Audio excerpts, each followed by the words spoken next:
Let's talk about this fruit. You see it all the time. You probably think you know what it's called, where its name comes from.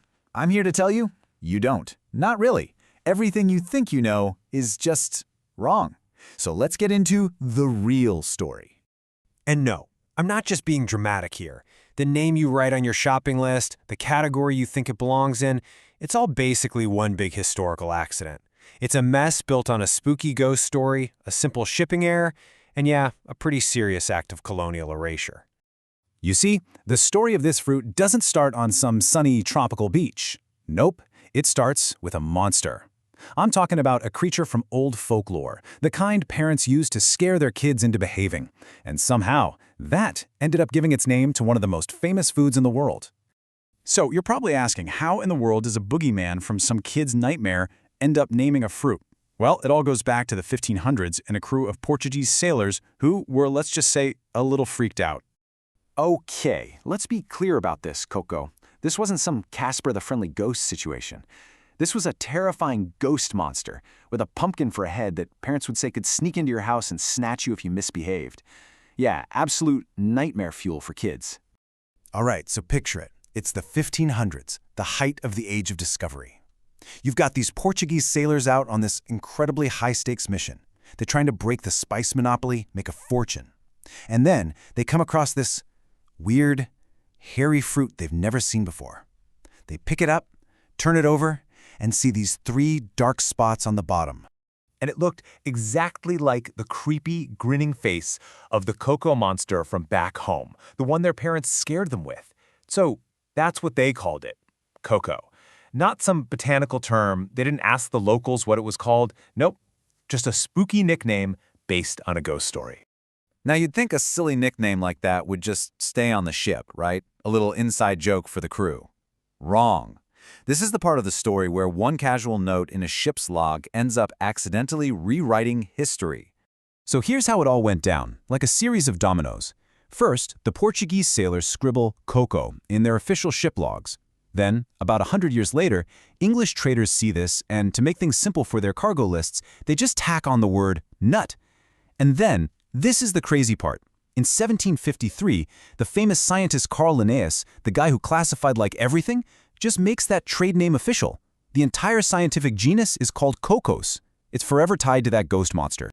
And there you have it, the completely ridiculous origin of the word coconut. It's literally half Portuguese monster, half lazy English description. A total accident of history.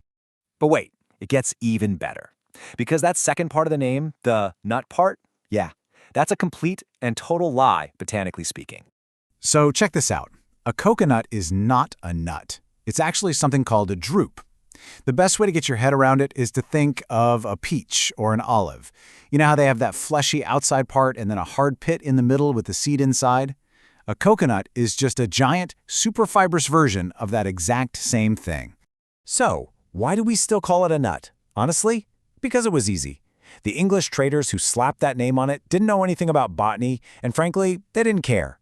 Nut was just a simple, convenient word for their shipping logs. Business trumped science, plain and simple. Okay, so this is where the story takes a much more serious turn. This wasn't just some harmless mix-up.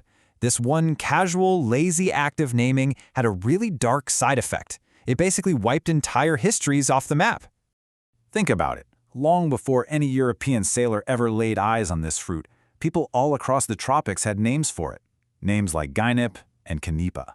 Dozens of them, each one tied to a specific culture, a specific language.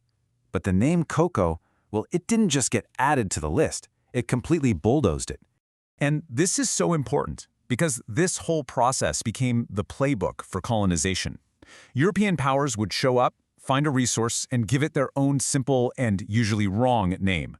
They'd write that name in their official trade logs, and just like that, it became the global standard. The original names? Erased. Gone from the maps, gone from the history books. And here's a really jarring piece of all this. At the exact same time this fruit is getting stuck with a goofy monster name from a kid's story, it was playing a critical life or death role in one of the darkest chapters of human history. It was a literal survival machine, providing the hydration and food that kept enslaved Africans alive during the horrific Middle Passage. So let's just recap this whole insane story. The name comes from a ghost story parents told their kids. The classification is a botanical lie that was just easier for shipping companies. And the reason we all use that name is because it wiped out the real indigenous names. That whole tangled, messy history is sitting right there in the grocery store. A monster, a mistake, and an erased history, all hiding in plain sight. Just think about that the next time you see one. I mean, now that's absolutely wild.